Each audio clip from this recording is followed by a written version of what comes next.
Mitos, leyendas, misterios, criaturas extrañas, testimonios. No salgas de noche sin saber lo que se esconde en la oscuridad. Conducen Whitey González y Hugo Medina.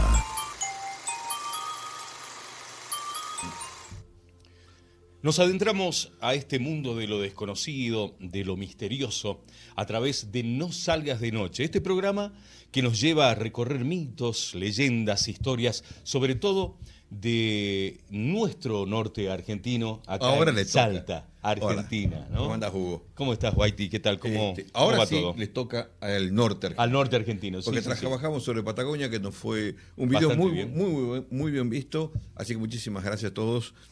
Pero no solo la Patagonia, sino que es todo el país. Y acá en el norte tenemos una enorme cantidad de historias, de leyendas, de misterios en realidad.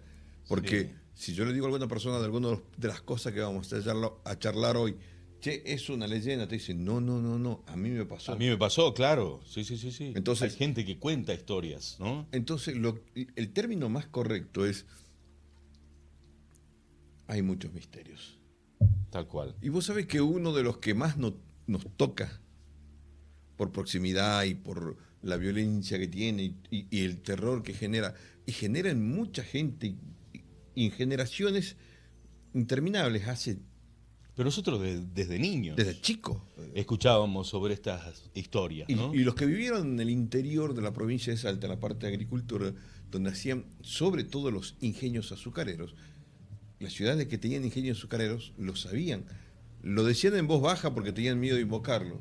El familiar. El familiar. O el perro familiar también. O el se le perro llama, también ¿no? le decían. Pues sabés que hay varias versiones, ¿no? Porque uno dice que es un perro, Ujú. grande, ojos rojos que aparece.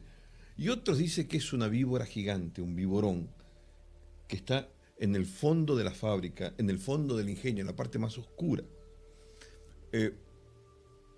Y que siempre, al iniciar la cosecha, se le daba de comer un obrero. Un obrero, exactamente. Sí. Que no solo era comerlo, sino que también Claro. le robaba el alma. Ajá. Y, Claro, a cambio de proteger la riqueza y del... generar más riqueza. Claro, del dueño de la finca, ¿no? Del ¿Vos terrateniente. ¿eh? Del terrateniente. Sí, El norte de la República Argentina, las provincias azucareras son Salta, Jujuy y Tucumán. tal cual. La más poderosa de todas siempre fue históricamente Tucumán. Después, Salta y Jujuy tenían ingenios enormes. Sigue en esta región la explotación azucarera. Y ahora lo más interesante de esto es que a lo largo del tiempo, este mito prevaleció, este mito es de historia, no vamos a ofender a nadie porque ya cometimos el error. Es un mito, no, mentira, no es un mito, me dijo alguien, mi familia lo padeció. Sí. Lo real es cierto que el familiar en su forma más cruda tiene un origen muy, pero muy atrás. No solo europeo, sino también netamente americano. El famoso hecho de hacer un pacto con una entidad para ser poderoso o rico no es privativo moderno, sino que viene muy de viejo. No, sí. Es viejísimo, de muchísimo tiempo. Inclusive hasta las religiones más primitivas tenían el hecho de ofrendar algo para que puedan tener poder y riqueza. Sí. Desde el Fausto, en la literatura clásica, que hace un pacto por amor y para ser joven, hasta el familiar, entregar a alguien a cambio de. Ujú. Es una práctica bastante terrible, dura, y según cuentan, varía de lugar en lugar. Puede ser un perro, como dijiste vos, Sí. puede ser un perro grandote, que algunos lo confunden con el lobizón, pero el lobizón Claro, es otra historia, ¿no? es otra historia. Acá se habla mucho en la zona de Anta, por ejemplo, acá en Salta se habla mucho Del lobizón. Y en la parte de Metán hay partes que se habla del lobizón y el otro del famoso familiar o perro familiar, ¿no? Y acá en el norte del país fue muy fuerte, pero la leyenda en sí empieza a tomar cuerpo a partir de los años 1870-1880 en la provincia de Tucumán. Y esto comienza con la historia de una familia en particular. No es Sí. que empezó en forma como te diría en forma popular, no, empezó con una familia. Sí, sí, sí, sí. En el año 1870, un belga de apellido Hilleret llega a Tucumán. Hace negocios, compra una tierra y funda el ingenio Santa Ana. Uno de los más grandes, ¿no? Y aparte fue el ingenio más moderno de América en aquel momento. Empezó a trabajar, se hicieron fortunas enormes. El ingenio desapareció en la década de los 60. Hilleret era el apellido, Ramón Hilleret, que curiosamente terminó siendo una marca de edulcorante y no de azúcar. Lo real es cierto que la gente comentaba que y hay un castillo donde vivía, él hizo hacer un castillo que era una réplica a Versalles en Europa, donde él vivía en la finca. Tenía un ingenio modernísimo, empleaba muchísima gente, tenían un barrio para ellos, tenían talleres, tenían de todos. Pero también, al tener tanta gente, a algunos le causaban problemas. Y los que causaban problemas o problemáticos, curiosamente, eran devorados por el familiar. Aseguran que la enorme fortuna de este inmigrante belga se hizo gracias al familiar. A partir de ahí, esto también se replicó en los ingenios de Salta, en los ingenios de Jujuy, y es casi moneda corriente en todos ellos. Porque no importa en la época que vayas, ni en el momento que estés, él dice, no, acá está el familiar. Claro. Te vas a un ingenio en Tucumán, hoy te dicen lo mismo. Te vas a Jujuy, te dicen lo mismo. Sí, lo mismo, sí. Venís a Salta y es exactamente Incluso lo mismo. hasta en Córdoba, José Luis Serrano, creo que se llama el actor que hace el personaje de Doña Jovita, cuenta con un poco de humor lo que es el familiar también ahí en Córdoba. O sea, está repartido, ¿no?, en distintos lugares de nuestro país. Y acá en Salta, en el norte, en la zona de Orán, hay un gran ingenio. Ese ingenio, el ingenio Tabacal, en donde también decían que habían familiares como en el resto del lugar. Claro. ¿Cuál era la situación? Y hoy la gente lo repite, porque hace poco vimos un reportaje a un señor. Sí, un señor que le hacían. Que contaba, no, mi tío trabajaba ahí, mi tío trabajaba con el familiar, era el sirviente del familiar. Sí.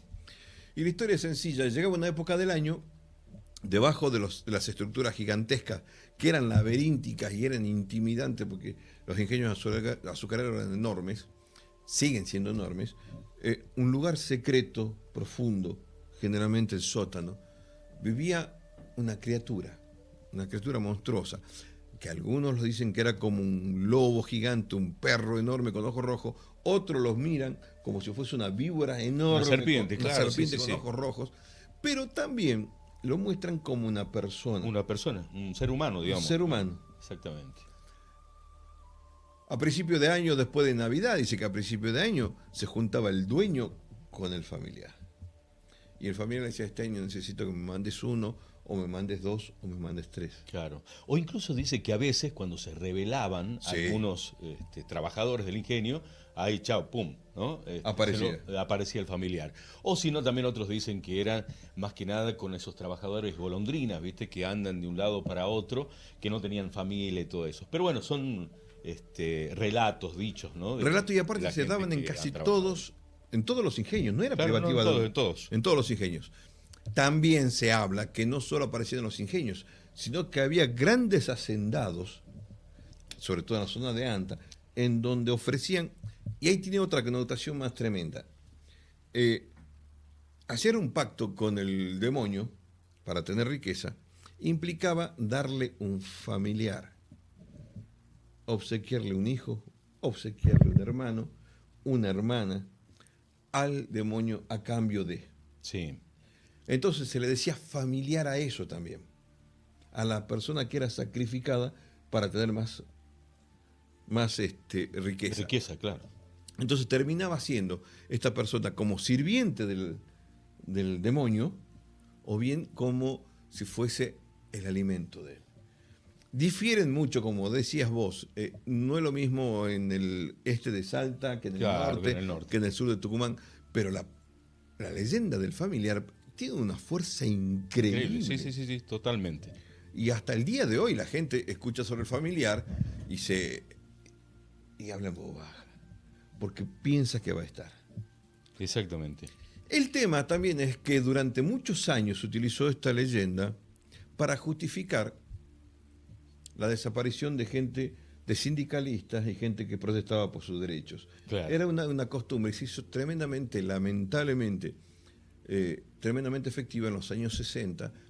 Porque desaparecían muchos, ¿no? Desaparecían mucho en los 60 durante la Sobre todo dictadura aquellos que militar. protestaban por el salario y todas esas cuestiones, ¿no? Justamente al delegado, al sindicalista era el que desaparecía, el que Exacto. gritaba. Pero la leyenda del familiar sigue siendo algo muy fuerte. E insisto, hace poco salió un señor contando cómo su tío trabajaba y le demostraba que en realidad el familiar elige quién va a trabajar con él. Y no puedes negarte. ¿Se los comía? Sí, pero también se llevaban el alma. Exactamente. Vos sabés que me hiciste acordar, Whitey, y por ahí, a mí me ha tocado vivir en la infancia, bueno, era el monte prácticamente, por la ruta 29, que va desde el Tunal hasta el límite con Santiago del Estero, donde tenés ahí lugares como Alto el Mistol, La Población, Pringles, Rincón y todos esos lugares. Acá en Nosotros Salta. vivíamos en una escuela, tenemos una escuela rancho ahí, porque bueno, ahí estuvo mi tata enseñando. Y vos sabés que había una finca muy grande frente de la escuela, a donde cosechaban sandía, tomate, choclo. Incluso nosotros de chicos íbamos a robar choclos ahí, Claro, y lo claro. hacíamos al choclo asadito. A la brasa.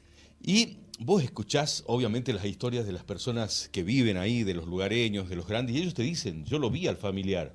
Incluso algunos te dicen, yo peleé con el familiar.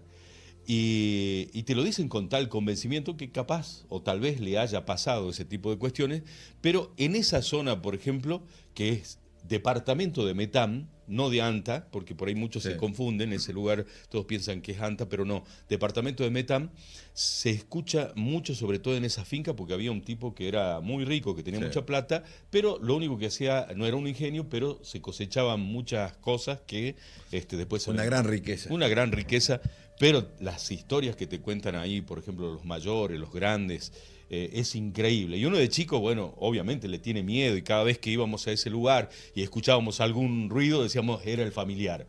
Pero bueno, quién sabe, nunca vimos absolutamente nada, pero sí sucedían cosas extrañas, cosas muy misteriosas en esa finca y en ese lugar, ¿no? Y no es el único, no es la única criatura que acecha la noche. Hay varias más. Otro de los pobladores nocturnos que más tensión causa, sobre todo a los hombres y que viajan en solitario, es la viuda. Sí, es así que hay historias acá. Oh, Acá, incluso en los barrios, en distintos lugares de la Sí, misma sí, capital, sí. ¿no? Hablan de... se lo ve muchísimo. Pero aparte, traté siempre de ver qué relación existe con la Llorona, que está en otros lugares como en México, como en Centroamérica. La Llorona y la viuda. Parecería que son las mismas y parecería Pero, que no. ajá. Pero son distintas historias, Son me parece, distintas ¿no? historias. La viuda es un fantasma, es una entidad que está siempre en los caminos, en los cruces de Un los alma caminos. en pena. Algunos dicen ¿no? que es un alma en pena y la otra es un alma que castiga. Que castiga, claro. En resumen, la viuda es, le pongamos así, un alma en pena Sí, sí. de una mujer que en antaño, hace muchos años atrás, a la gente que iba por distintos lugares, o algunos lugares, en la geografía del norte de la República Argentina, iban a caballo, solitario. Era gente que volvía de trabajar o volvía de noche, y de golpe y porrazo sentían que el caballo se ponía un poco tenso, y sentían que alguien se sentaba atrás del caballo. Y cuentan que cuando la viuda se sentaba atrás tuyo, si vos te asustabas, la viuda te clavaba las uñas en la espalda y en el pecho. Sí. Y el miedo podía ser tan grande que te Que morías. te morías, claro. Ahora, si vos no tenías miedo y seguías y la llevabas a donde querías ir, la viuda pasaba a protegerte siempre. Ujú. Eso se modernizó. Y conozco relatos que inclusive salieron publicados de gente que iba en el auto Sí, le apareció atrás o se le al, sentó- al lado, se le sentó al lado. Ujú. y las llevaban. En el caso urbano hay algunas diferencias. porque es una chica que toma un taxi o pide que la lleven a algún lado, y cuando la llevan a un local bailable muy en algún lugar determinado, que queda frente a un cementerio, Sí. le dice, espera un segundito, ya vengo, y se mete en el cementerio. Y ahí se arma el miedo generalizado. No sé si es exactamente la misma viuda, porque la viuda en sí está buscando, ella queda viuda y dólida por su marido. Claro, fue abandonada por el marido. Claro. Entonces a ella enloquece de pena y amor y ahí hace el trato con el mandinga, como decimos nosotros, ¿no? Y su dolor es tan grande que sale a buscar otro hombre. Pero cuando los hombres la ven se asustan. Y cuando encuentra uno que no se asusta, Claro. como se sabe muerta, lo que hace es protegerla. Claro. Mira vos. Pero el hombre que se asusta pierde todos sus favores. Claro. Porque según dicen, su marido, el que muere, Sí, sí. era un hombre extremadamente valiente. Esta historia se repite en cada uno de los lugares que uno visita.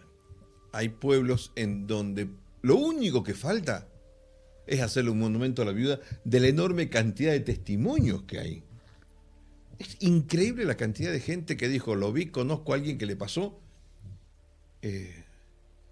Es parte de lo mismo. Por eso yo separo la otra parte de la chica que toma se sube, te dice, llévame a tal lado y termina bajándose y se va al cementerio. Es un poco distinto a una variación urbana del mismo tema. Claro, claro, claro. Pero acá te agarraba en la ruta, en medio del monte. Sí, sí, sí, sí. He escuchado relatos también de remiseros, taxistas, por ejemplo, de acá en Salta, a donde han contado, bueno, lo que contabas vos del boliche, incluso que en el boliche se le subía a una mujer y después, cuando llegaban a destino, ya desaparecía, ¿no? No estaba más. Y eso, para ellos era la viuda, ¿no? Pero bueno, como te digo, son distintos relatos, cambia también, ¿no? El relato de acuerdo a los lugares, tal vez, ¿no? La viuda era muy habitual que aparezca en los caminos que se llamaban los caminos reales. En esos caminos reales eran los caminos principales. Por ejemplo, en lo que posteriormente fue la Ruta 68, que unía los valles Calchaquíes con Claro. la Salta Capital, en los valles, en la zona de Anta, Sí, sí, sí, en sí. el sur, en Tucumán, aparecía mucho la viuda. Y era siempre la misma imagen. Una mujer que lloraba por eternidad por el amor perdido. No desapareció la viuda. La viuda sigue en los caminos. La viuda todavía sigue en cada curva detrás de un algarrobo. Sigue estando porque la cantidad de testimonios, e inclusive algunos llegan a ser tan espectaculares o generan o dejan tantas secuelas que se publican en los diarios. Claro. Sí, sí, sí, sí. Pero la viuda es así. Aparte, la viuda es un relato de terror romántico. Porque es la tristeza, es no poder soltar lo que se perdió. Hay zambas, hay canciones, hay poesías. Bueno, el Cuchi Leguizamón, ¿no? Oh, Tiene hermoso, tema, junto con Miguel Ángel Samba de la Pérez, Viuda. Samba de la Viuda. La versión que hace el dúo salteño, por ejemplo, es maravillosa. Pero la viuda sigue siendo parte de nuestros caminos. Y vos reíte hasta el día de hoy, no importa que coloquen mucha luz, la viuda Sí, sigue está apareciendo en las sí, rutas. sí, sigue apareciendo, ¿no? Bueno, leyendas que suceden acá en el norte de nuestra Salta, Argentina. Vamos. Bueno, seguimos hablando de las leyendas que son tan interesantes como las que venimos hablando, y así como existe la viuda, el familiar, también hay otra leyenda que también se habla mucho acá en el norte argentino, sobre todo en nuestra Salta, y es la de la mula ánima o mulánima, ¿sí? O O alma- alma mula o alma también, ¿no? O como la llaman en el litoral, el tatacuñá, le llaman Ah, mira también, vos, no lo ¿sí? sabía. El tatacuñá. Así que, bueno, más o menos... ¿Y de dónde surge? Mirá, esto de la leyenda surge porque dice que era una mujer sin moral, que Ah, había bien. tenido relaciones sexuales o había cometido incesto, ¿no? Con el padre y el hijo, incluso con el cura del pueblo. Entonces, ahí, como castigo, ¿no? Ante esta conducta, ella se convierte en mula, digamos, ¿no? De ahí nace la famosa mulánima. Cuando... Yo te voy a contar algo. Esta, mirá. ¿Sí? Yo la escuché. ¿La escuchaste? A la mula. Vamos a aclarar algo. Salta es en el norte de la República Argentina. Es una ciudad que creció en realidad en los últimos 40 años. Sí. Antes era un pueblo, básicamente era un pueblo que no tenía más de 25 cuadras Claro. de largo, no había más. Y una de las partes más viejas de la ciudad era lo que se conoce como Plaza Alvarado, que queda al oeste de la ciudad. Sí. Junto con el centro de la ciudad de Salta y la parte sur de la ciudad de Salta, que van a ser calle San Juan, donde está la iglesia, Ujú. son las partes más antiguas. Y son de las partes más llenas de leyendas, tapados, misterios, De todo. asesinatos, tiene todo. Sí. Cuando era chico, por supuesto, mi abuela me contaba, mi abuela Ángela me decía que los viernes por la noche pasaba la mula Ánima. Y que pasaba después de las 12 de la noche. Sí. Que entre las 2 y la 1 de la mañana le ibas a escuchar. Por supuesto, yo imagínate, tenía 5 o 6 años. No había tantas luces en la ciudad. Tampoco había vehículos. Sí. Y tampoco había pavimento, eran casi campo. Claro. Haciendo un esfuerzo enorme por no dormirme con mis hermanos. Claro, porque a las 10 de la noche estábamos durmiendo. Pero hicimos todo el esfuerzo del mundo para quedarnos despiertos y escucharla pasar a la mula. Ajá. Y lo real es cierto que esa noche, una noche, estábamos ahí expectantes y un viernes de verano, me acuerdo, porque en invierno era imposible con el frío que hacía, ¿Qué hora más o menos de la noche? seguramente Era tarde. era tarde, para nosotros era tardísimo, porque era 12 de la noche, ponele. porque aparte aquellas épocas, en la noche era mucho más noche, porque era más chico, porque había menos luz en las ciudades, era bien No oscura. había tantas casas tampoco. ¿no? Tampoco había casas. Y sentimos que venía por la calle, bramando con los cascos.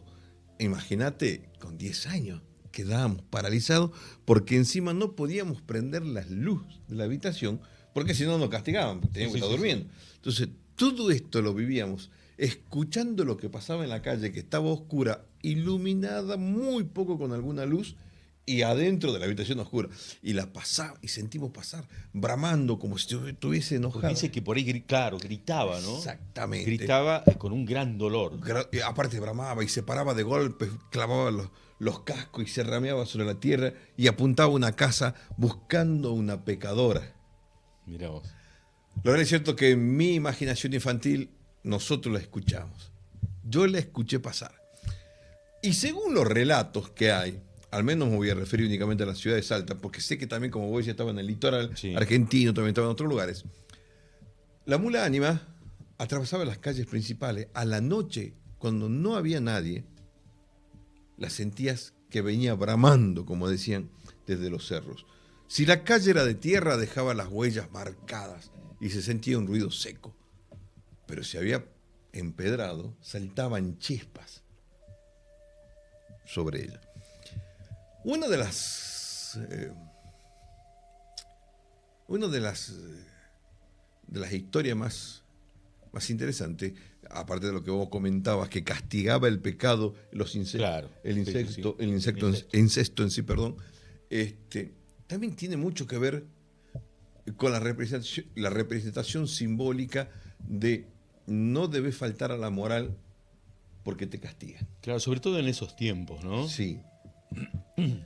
¿Y sabes cómo hacía para que la gente salvarse? Porque por ahí la mula Ánima venía a buscar a alguien de tu Sí. casa y porque había cometido o se deslizó, o se tentó, tuvo un renuncio y quizás haya cometido un acto moralmente reprochable. No justificaba que Claro, la claro. mula Ánima y Sí, la sí, sí. castigue. Entonces había que enfrentarla. La mula Ánima avanzaba hacia ojos rojos tirando llamas, pero en el cogote tenía colgando una cadena y un medallón. Eso cuentan las viejas. Entonces, cuando llegaba el dueño de casa, el padre del clan, tenía que enfrentarle y evitar que no entre a la casa, porque tenía que entrar. Entonces se ponía como loca y tenía que hacer una suerte de danza o esquivar las patadas y las mordidas, tomar el medallón y Y arrancarse. arrancársela, claro. Una vez que se lo arrancaba, se quedaba tranquila y se iba. Después agarraba ese medallón, se las entregaba supuestamente a la mujer pecadora, ella lo guardaba y el día siguiente, si el medallón había desaparecido, todos sus pecados se habían terminado y nunca más volvía la mula ánima. Es fantástica. Eso no lo había escuchado. No, eso me lo contó mi abuela. Es fantástica la historia. Es fantástica. Y hay de relatos de eso, hay un montón. Y yo quiero que ustedes se imaginen 2 segundos. Ustedes viven en un pueblo que tiene poca luz. Y durante la noche sienten galopar a alguien. Porque se siente a algo. Más el grito ese desgarrador o... Exacto. O el relincho a esa hora te Relincho, parece claro. algo Sí, sí. tremendo. Es una historia que te No, juro que sí, me te tenía- pone la piel de gallina, ¿no? Es una historia fantástica. Sí, también, es ¿no? una historia fantástica, ¿no? Y eso también se repite en el norte, se repite en casi todos los lugares. Pero este es un animal mítico y la verdad que no desde hace muchísimo. Para mí, yo insisto en esto, desde que colocaron luces en la calle, la mula ánima no apareció más. Claro, claro. Bueno, por ejemplo, a donde más se habla en las provincias, que más se habla de esta leyenda o de estas historias, es en La Rioja y Santiago del Estero. Son las dos Santiago, provincias donde sí. más se habla. Acá no tanto, pero también, ¿no? Se han Sí, sí. escuchado historias, pero como decís vos, es una historia realmente fascinante la de, ¿no? La mula ánima. Y todas estas historias tienen algo extraño, Sí, sí, sí, sí. tienen un sabor a cuento de espanto, pero también tiene Tal algo cual. de leyenda y tiene algo de historia. Sí, sí, sí, sí. Totalmente. No quiero toparme con la mula ánima, está claro. Yo menos. Bueno, vamos a seguir con otras historias. Hay un ¿eh? par más. Vos vivías cerca de ahí, ¿no? Muy cerca. Eh, Muy cerca de este lugar del siempre- cual vamos a hablar. Sí, pero siempre pasás por ahí, ¿no? Sí, sí, sí, sí, sí. Porque He, yo he lo conocí, bajado también en ese lugar, he estado. yo lo conocí de grande, ¿no? Claro, no, yo desde muy chico, pero bueno, se cuentan muchas Muchas historias. Pero esta es una leyenda muy, muy nuestra, que es la leyenda de Esteco, ¿no? Esta ciudad. Y que mete miedo. Sí, que mete miedo. A ¿no? mucha gente todavía le Dicen mete que era miedo. una ciudad colonial española. Sí, sí, sí, aparentemente, totalmente. ¿no? Vos sabés que la ciudad de Esteco fue fundada en el año 1609 por Alfonso de Rivera y que la llamó Talavera de Madrid. O Nuestra Señora de Talavera, de también. Madrid. Sí. O Nuestra Señora de Talavera. Y en realidad no es una, sino que son dos. Sí. Porque la primera se la llevó el río y después se fundó la otra, que es la Esteco. Hay una pequeña discrepancia aún de qué ciudades se tratan. Fue una de las primeras ciudades que se fundaron en el actual territorio de la República Argentina. Y esta leyenda comienza... Mira, ahí en- estamos viendo. El como si plan. fuera, sí, unas cuantas manzanas nada más. Sí, ¿no? sí, sí, sí. Pero era una ciudad muy próspera, por cierto. Porque era centro de comercio, era puerto Sí, sí, de comercio. tal cual. Aparte, sufría muchísimo los ataques de los aborígenes, pasaron mucho tiempo de sequía, es una zona, vos la conocés, Sí, sí, bien, sí, sí. es durísima, una zona muy dura, de mucho calor, muchas inclemencias, es muy rica, Climática, sí, sobre todo, sí. es muy rica para la producción agropecuaria, pero es un lugar duro para Sí, sí, vivir. sí, totalmente. Y la leyenda comienza exactamente un 13 de septiembre de 1692. Quiero que guarden esta fecha. 13 de septiembre. De 1900. No, 1600. 1692. 92. Ese día se produce un terremoto enorme que destruye por completo la ciudad. La destruye por completo. 2 días después, el 15 de septiembre de 1692, un terremoto enorme sacude la ciudad de De Salta, claro. Y ahí comienza esta leyenda. Sí, sí, sí, sí. Porque el Que terremoto tiene de que ver este- también con la historia de, Del milagro. Del milagro. Y ahí El Señor y la Virgen empieza, del sí. milagro, acá en Salta. Vos sabés que esto comienza de la siguiente forma. Dice la leyenda lo siguiente. Esteco era una ciudad opulenta, llena de gente que no tenía ningún tipo de medidas, que era absolutamente hedonista. A tal punto relataba el obispo Colombre, que después Sí, estuvo en sí, Tucumán, que era tanto la opulencia que existía que si a una dama se le caía el pañuelo de seda al suelo, no lo levantaba. Los mendigos eran considerados casi millonarios porque la gente desperdiciaba tanto que no había mendigos, simplemente gente que recogía lo que... y vivían bien. Ya habían advertido a muchos que el nivel de vida que tenían, la forma, el egoísmo y el pecado era tanto que iban a ser castigados. Ujú. Todo el mundo desoyó. Siguieron con la juerga, siguieron con el despifarro para adelante, pero una tarde una tarde de mucho calor, apareció un hombre, un viejito, un hombre Sí. muy cansado, que empezó a caminar y empezó a pedir ayuda. Y nadie le brindó nada. Hasta que ya fuera de la ciudad, ya estaba yendo, diciendo, bueno, voy a buscar otro lugar. En las afueras vi un ranchito humilde de una señora con su bebé. Muy pobre. Debe haber sido uno de los pocos pobres que había en la ciudad. Él se acerca y le pide agua. Y la señora le dice, sí, por favor. Le da sombra, le da agua y le da algo que comer. Y le dice, si está cansado, por favor, descansa. Claro, descanse, sí. Él descansa. Y a la mañana siguiente, él se levanta y le dice, mañana temprano, levanta a tu niño y camina. Y camina hacia el sur. Pero por favor, No mires hacia no atrás. mires nunca para atrás. La mujer dice, sí, lo voy a hacer. Y el 13 de septiembre a la mañana comienza el enorme terremoto. Ella agarra al chico y empieza a sentir gritos, gente que corría para un lado, sentía que las tierras le temblaban, que se caían las cosas, se desataban un infierno en cuanto a la cantidad de fuego que se empezó a producir. Y ella seguía corriendo para buscar un refugio y la tierra se abría, pero a ella no le pasaba nada. Claro. Ella es su hijo.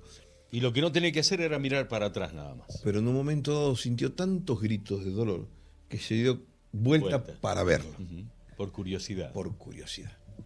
Se transformó en piedra, Mirá vos. ella y su niño. Y quedó ahí.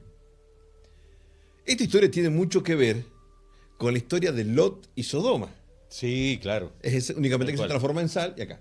Lo que hizo Colombres, esto es utilizar la destrucción de Esteco como una forma de evangelización y de dar una lección de lo malo que puede ir a la gente que es avara. Ujú. Avara. Lo real es cierto que la mujer quedó convertida en piedra. Sí. Y aquí comienza la La- otra etapa. Antes de que siga, me hiciste acordar, Whitey, porque de ese viejito que vos hablabas, de esa persona o ese un peregrino, posiblemente dice que había sido San Francisco Solano el que se disfrazó y le advirtió justamente a esta mujer, incluso a algunas otras personas, dice Sí. que él advirtió que iba a haber una destrucción inminente en esa ciudad si es que no volvían a sus raíces, ¿no? Exactamente. Eso. Pero lo que pasa es que nadie le escuchó excepto esta mujer. Claro, no le dieron bolilla. No le dieron bolilla. Y la mujer quedó convertida en piedra. Y acá comienza la otra etapa. Cuando esto sucede, Salta, que está aproximadamente a 200 kilómetros, 140 kilómetros de Esteco, el 13 no pasó nada, pero el 15 se desata un terremoto enorme. La vieja catedral, que no es la actual, guardaba dos imágenes, pero las imágenes, según cuentan, no eran honradas, ni las sacaban a pasear, ni había procesiones, nada. Es más, la tenían medio olvidada, supuestamente. Sí. Y ese día Salta se sacudió y destruyó más de la mitad de la ciudad. Claro. Como los temblores seguían y no se apaciguaban, a alguien se le ocurrió saquemos las imágenes a la Señora de la calle. Virgen, claro. Cuando sacaron, cesaron los temblores. A partir de allí surge la fiesta religiosa más importante, creo que de la República Argentina, la Sí, fiesta del de la milagro. Argentina, sí. Pero y la gente pregunta, ¿y qué pasó con la mujer? La mujer de piedra se encuentra en algún lugar entre Esteco, del viejo Esteco, y Salta. Hay un pueblo cerca que se llama Galpón. Sí. Algunos advierten que la mujer de piedra ya pasó por el Galpón. Claro. Por eso hubo Y un viene- terremoto sí. hace unos años atrás. Y cuenta la leyenda que si la mujer de piedra cuando llega a A nuestra Salta, ciudad, digamos, a la capital. a la capital, desaparece Salta de un temblor absoluto. Y desaparece no solo Salta, desaparece gran parte de la República Argentina. Algunos aseguran que la vieron. Dicen, no, yo la vi, está en tal lado, pero cuando la van a buscar, por más que sea de piedra, no la encuentran. No lo encuentras, sí. Mucha gente dice, yo la encontré acá, no la encontré. Algunos aseguran que ya pasó Galpón, que Galpón que debe quedar 40 Tuvo kilómetros. un temblor, claro, Sí, hace sí. unos años atrás, ¿no? Y fuerte. Fuertísimo, sí. Y ¿qué quedará? 40 kilómetros, 50 kilómetros de ahí. Y más o menos, sí, sí, sí. ya pasó por allí. Y ahora queda la otra. ¿Cuándo va a llegar la mujer de Piedras Altas? Nadie lo sabe, porque tampoco nadie dice exactamente a qué velocidad viene. Porque el problema de la mujer de piedra, como los testigos dicen, vimos una roca con una forma de una mujer con un bebé en brazos. ¿Dónde está? Está en esa finca en el lugar. Van a buscarla y ya no está. Pero después te cuentan que la vieron en otro lugar. Parecería que va saltando y desapareciendo en algunos lugares. O bien simplemente la ve las personas que están predestinadas a verla. Exactamente. Pero bueno, no tengan miedo porque nadie sabe cuándo va a llegar. Exactamente. Pero bueno, mirá cómo está vinculado, ¿no? Esta leyenda de Esteco con el Señor y la Virgen del Milagro, como decías vos, Whitey, una de las fiestas más importantes que hay en la Argentina, ¿no? Fiestas religiosas, obvio. Estas son nada más que 4 hicimos, ¿no? 4 o 5 de las leyendas. Quizás la más importante, pero juro que el norte de Argentina tiene más historias. Seguramente. Tiene cada cosa. Aún quedan muchos misterios que resolver. Y vamos a seguir contando historias, leyendas, misterios de nuestro norte, si es que se puede, porque acá hay muchísimos, como decías, Whitey. Pero bueno. Y guarda que no solo hay misterios de este tipo. Sí, hay de otros. Hay otros que son mucho más pesados, más duros y mucho más modernos. Bien, así que bueno, suscríbanse, síganos. Sí, y muchísimas gracias por el apoyo que estamos recibiendo. Tal cual. En serio, la verdad que esta aventura que comenzamos con Leo y Hugo es maravillosa y bueno. Sí, tenemos que seguir, así que no salgas de noche. Así se llama este programa. Suscribite, seguinos, poné me gusta, porque la idea es ir contando más historias, ¿no? Antes que me olvide, quiero mandarle un gran abrazo a un amigo, Fernando, que de Bolivia. De Bolivia, bueno. Me hizo un montón de comentarios, aportes maravillosos. Eso está genial, que bueno, se comuniquen, nos escriban, con respeto siempre, podemos estar de acuerdo, ¿no?, con algunas cuestiones, pero la historia es que ustedes escriban, nos cuenten también sus historias, sus vivencias. Y cuenten historias de dónde están ustedes. Claro, tal cual. De sus lugares, que sería bueno conocerlos así. Empezamos a armar un gran árbol o un gran libro de las historias de este lugar del mundo para todo el mundo. Bueno, no salgas de noche.